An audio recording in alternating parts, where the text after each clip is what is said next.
Right, welcome to the Explainer Lads. Today we're unpacking the absolute economic burden of Irish childcare. So let's skip the waffle and get straight into the hard data. Over €1,000 a month. That's just for one child in full-time care. I mean, to put that into perspective, for a lot of working families here in Ireland, this staggering figure is literally flattening them before the month has even started. The bill lands on the mat and instantly wipes out a massive chunk of a hard-earned wage. We're talking about a fundamental cost of living that's just becoming completely unmanageable for the average household.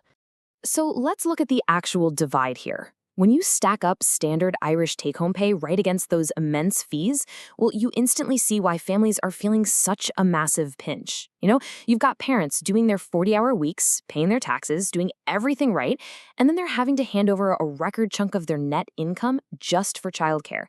It's creating this vicious divide between what a family brings in and what they absolutely have to shell out just to function.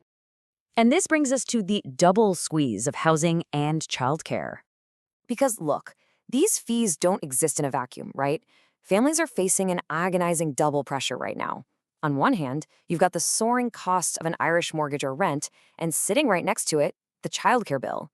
This brilliantly illustrates the problem.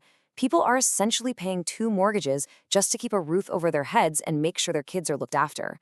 There is literally zero financial breathing room left in the middle for ordinary working people. The pressure coming from both sides is just immense.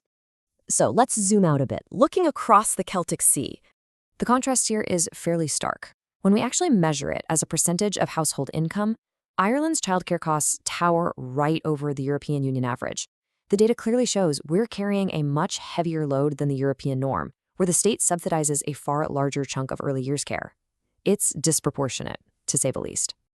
And here's the direct, brutal consequence of all this math. Parents are leaving the workforce because working simply doesn't pay. It's forcing brilliant people to make impossible choices about their careers. I mean, when the creche fees are higher than your take-home pay for those hours worked, well, the decision is essentially made for you. Just look at this. A massive 40% of parents in this bracket are being forced to exit the Irish workforce entirely. And it's not because they lack the skills or don't want to work, but purely because of the sheer cost of creches. It's devastating for individual careers, for sure, but think about it. It's also a massive own goal for the Irish economy. We're actively bleeding skilled workers because keeping a job actually puts the family in the red. Now, this leads to something really interesting, the demographic echo. Walk through this modern Irish timeline with me for a second. You graduate college, right? You spend your 20s navigating a brutal housing crisis, just trying to scrape a deposit together. And then you're staring down the barrel of that double squeeze we talked about. By the time couples actually feel financially stable enough to weather the absolute storm of creche fees, they're pushing having children well into their late 30s. The traditional milestones are being completely pushed back by sheer economics. So what's the fallout? These unmanageable financial barriers are directly causing delayed family planning. And the stark reality we have to face is that this is fundamentally altering Ireland's demographics. It's driving falling birth rates and much smaller family sizes. People simply cannot afford the number of children they might want. The economics are literally overriding human nature here. So, I want to leave you lads with this final provocative thought to ponder.